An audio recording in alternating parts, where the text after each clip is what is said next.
नमस्कार, स्वागत है आईडीडी मीडिया पर। आप हैं सुदीप के साथ। अंतरराष्ट्रीय कथावाचक राजन जी महाराज की 9 दिवसीय श्रीराम कथा के प्रथम दिन का भव्य आयोजन श्रद्धा और आस्था के वातावरण में संपन्न हुआ। कथा का शुभारंभ भगवान श्री राम के पावन नाम के स्मरण के साथ हुआ। इस अवसर पर मुख्य अतिथि के रूप में जिला के उपायुक्त विजया जाधव, पुलिस अधीक्षक मनोज स्वर्गियारी, डीटीओ वंदना सेजलवरकर उपस्थित रहे। कार्यक्रम के मुख्य संयोजक प्रेमचंद ने सभी अतिथियों का स्वागत किया।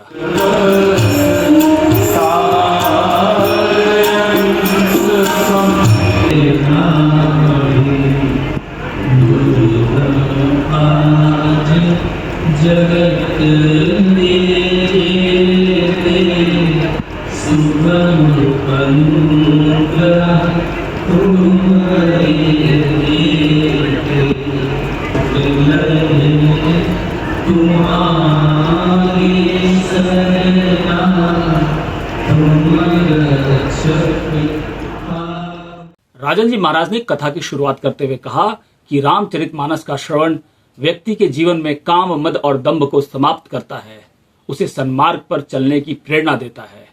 उन्होंने सरल भाषा में समझाया कि श्री राम कथा हमें केवल भक्ति का मार्ग नहीं बल्कि जीवन के हर रिश्ते में हमारे कर्तव्यों का भी बोध कराती है। रामचरितमानस सिखाता है कि पुत्र, पिता, पत्नी और यहाँ तक कि शत्रु भी कैसा होना चाहिए। उन्होंने श्रद्धालुओं को अपने घर में रामचरितमानस रखने की, प्रतिदिन उसका पाठ करने की सलाह दी।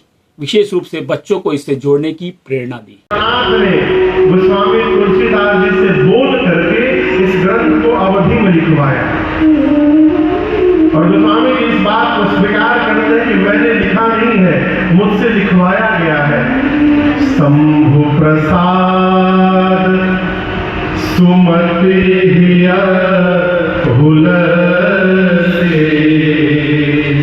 रामचरित मानस कवि तुलसी।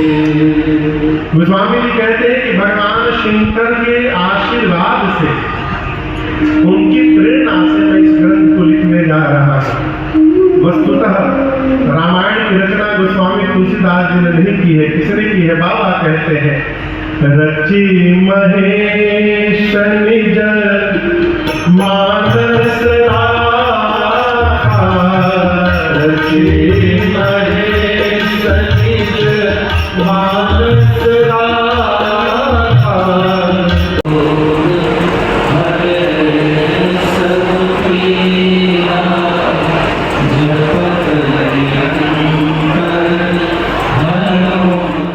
भक्ति में डूबी श्रद्धालु जनता। कथा स्थल पर भक्तों का सैलाब उमड़ पड़ा। हजारों की संख्या में आए श्रद्धालुओं ने भजन कीर्तन के साथ कथा का रसास्वादन किया।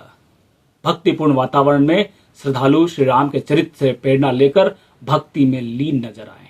अगले दिन की कथा में भगवान शंकर का विवाह राजन जी महाराज ने घोषणा की। कथा के दूसरे दिन भगवान शंकर के विवाह प्रसंग का वाचन होगा, जिसके उपरांत रामचरितमानस की कथा आगे बढ़ेगी।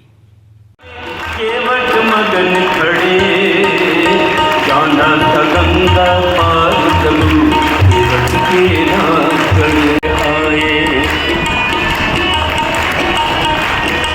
केवट मन ही मन हर्षाए, घर बैठे प्रभु दर्शन पाए।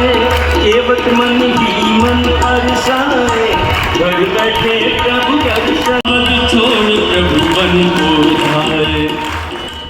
बोकारो से जुड़ी सूचना और समाचारों के लिए बने रहें आईडीडी मीडिया के साथ। और एक बात, हमारे कार्यक्रम को लेकर अगर आपके पास कुछ सुझाव हैं तो जरूर कमेंट करें।